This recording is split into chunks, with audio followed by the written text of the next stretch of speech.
Welcome to All Things Blogging. Today I've got something completely new. I'm going to be reviewing a premium WordPress theme, something I haven't done yet, so I'm pretty excited about it.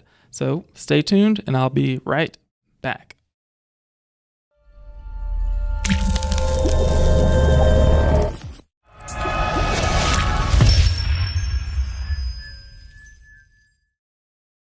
Hi, this is Bobby Jones and welcome to All Things Blogging.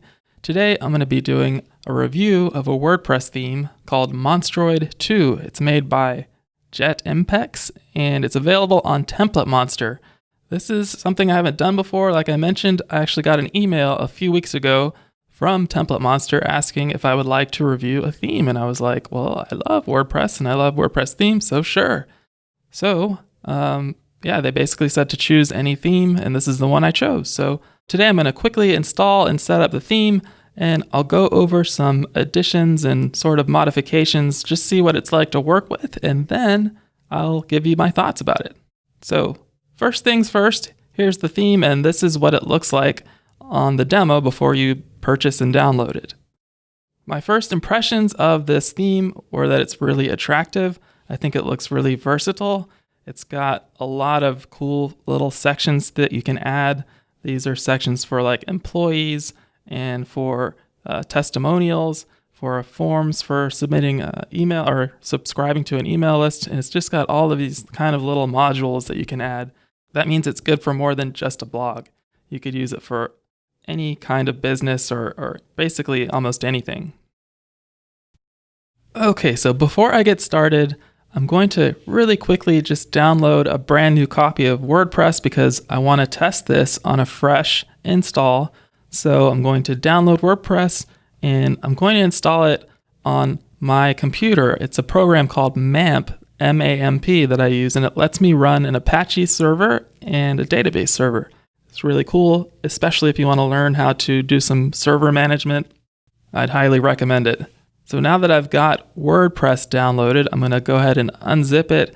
And here is the folder. It shows you all of the contents.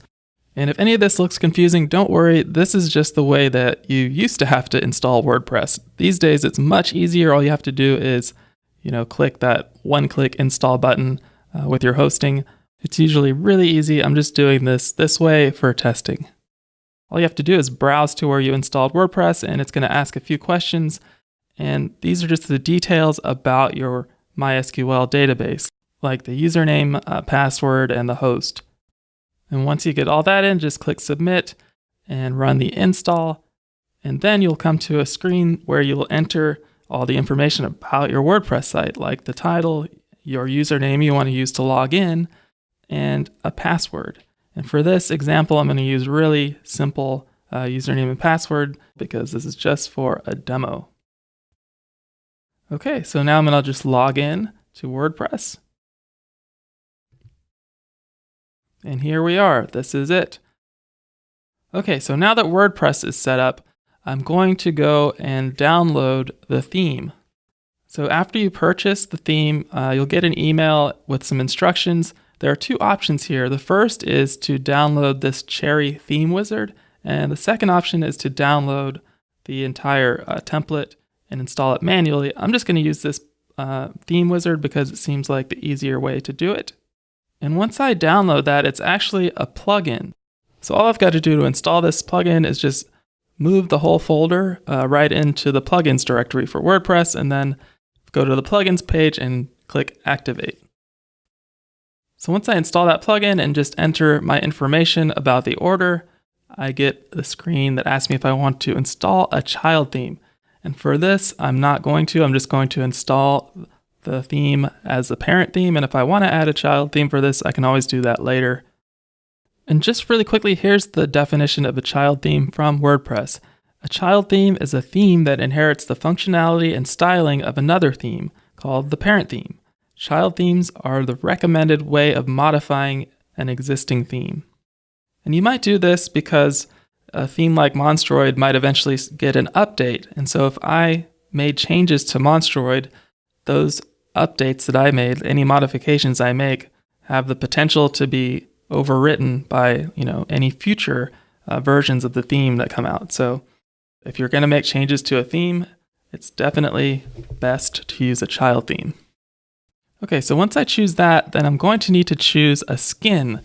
This is really cool that it comes with so many really nicely designed skins. I'm just going to use the default one here. Okay, the next thing it wants to know is whether I want to do a light install or full install. I'm just going to do the light install for this, and I'm going to accept the plugins that they suggest, and I'm just going to go ahead and install it like this. Okay, so that took a couple minutes, and the next thing it looks like we have to do is decide whether we want to install the demo content. And you're definitely going to want to install this demo content, and the reason is that a big part of how good this theme and a lot of other premium themes look is the images that they're using. So you just can't go and add any image, for example, to the header, the hero part, the part that's above the fold on the home page. You just can't add any image to that. It's not going to look good. When they made this theme and when they put it together, they took a lot of time and care to choose a photo that was going to look really amazing. So at the very least, you're going to want to have the exact same dimensions. So if you add all this demo content, you can see the images that are there, how big they're supposed to be, and you can replace them with your own custom images. Okay, so that actually took a few minutes and it's done now. You can actually take a look at the theme and it looks good. It looks just like it looked in the demo. But what I'm going to want to do, just to show you what you would do, I'm going to replace some of the things in the header here and customize them. So the first thing I'm going to do is go and add my logo.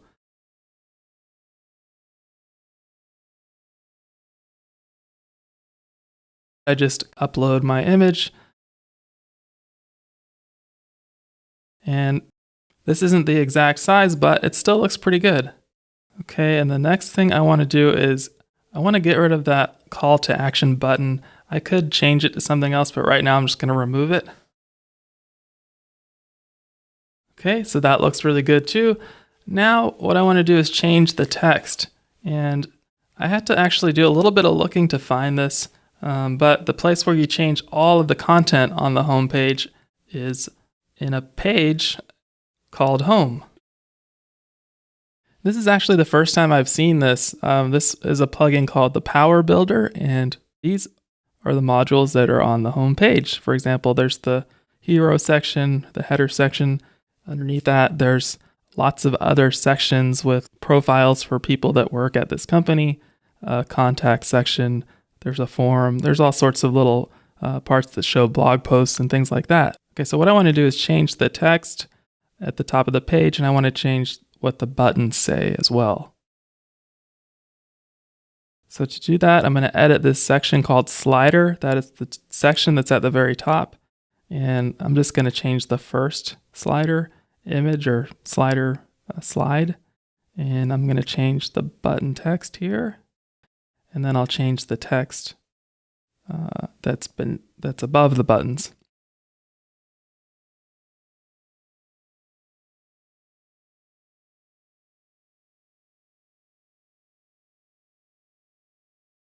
Okay, and here's what it looks like. As you can see, I think this looks good just as is. I would probably continue and change the background image there and maybe some of the colors, but this is what it looks like as a mobile or in a mobile browser. This is iPhone 6 Plus, and it looks really good.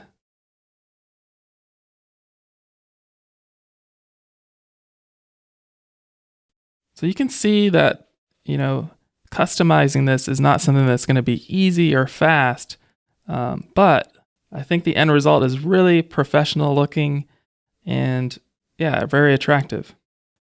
Okay, so to finish up, let's just go over the pros and cons. For pros, I would say it's very easy to install. It looks amazing. I mean, you're not going to find a free theme that looks, at least in my experience, anywhere near this good. The mobile looks great. The responsive design works really well. It includes 16 additional skins that you can choose from. So a lot of those are niche specific. So if you're going to make a certain type of site, I think, you've got plenty of options in here to choose from. This theme, if you purchase it, also comes with 24/7 support. I don't know how good that is. I haven't tried it, but I imagine it must be okay. Cons. Customizing is not going to be for everyone. As a matter of fact, I don't think most people would be able to do this and make it look good on their own. You'd have to either have some graphic design experience or, be pretty familiar with WordPress. This theme requires lots of plugins, and I think you can get away with not using a lot of them, but you're going to have to, since you're installing that demo content and it's using a lot of those plugins, you'll have to just decide which types of content you're not using and which ones you don't need. Again, that'd be pretty tricky to figure out for someone that doesn't really know a lot about WordPress. Using the Power Builder is really great. It's, for lack of another word, it's very powerful. But once you've started using it, you're not going to be able to edit these pages without it. And you're not editing all the pages with the Power Builder, or at least you don't have to. The home page that I edited here used the Power Editor heavily. But yeah, you could make kind of regular pages that didn't have those special sections. And suggestions I would give about this theme would be definitely install the demo content. I think it'd be really hard to make this thing look good without using that demo content as a template. And the other suggestion I would give is that if you're not familiar with WordPress, or if you're watching this and you're going, I don't think I could do this, you should hire someone, because you can find really reasonable rates for freelancers that specifically will do this kind of thing, like customizing WordPress. And I actually have seen a lot of really great deals for this on Fiverr. Here are some of them. So if you need help, definitely check out fiverr.com. Okay, so to sum up, is this theme worth $70? Well, short answer, definitely, I think it is, because you're getting like 16 different skins. There are a lot of premium themes that don't come with more than one look, and these different skins are so varied. There's a really big variety there that you can choose from. And the other issue I had, where you have to use the Power Editor to add these really cool modules, really isn't too big of a problem when you compare it to other themes. For example, the one on All Things Blogging that I'm using right now. You also are limited in that when you add special modules to the homepage, they're not going to transfer over to another theme. And the difference here is that with Monstroid, you can actually create new or really custom modules, whereas with the theme that I'm using, you're locked into like maybe 15 or I think 10 or 15 specific types of module. There's like a email form module, and there's a reviews module, and there might be like a featured items module, for example. So I think, Monstroid has the advantage there. Even though it's not quite as straightforward, you can create some really cool custom things. All right, that's going to do it for this video. Thank you so much for joining me. If you're interested in the theme, you can find a link in the description. And also, if you haven't checked out the podcast yet, make sure to check that out. You can find it at iTunes, Stitcher, Google Play, or anywhere else you might be listening to podcasts. Thanks again, and I'll see you in the next video.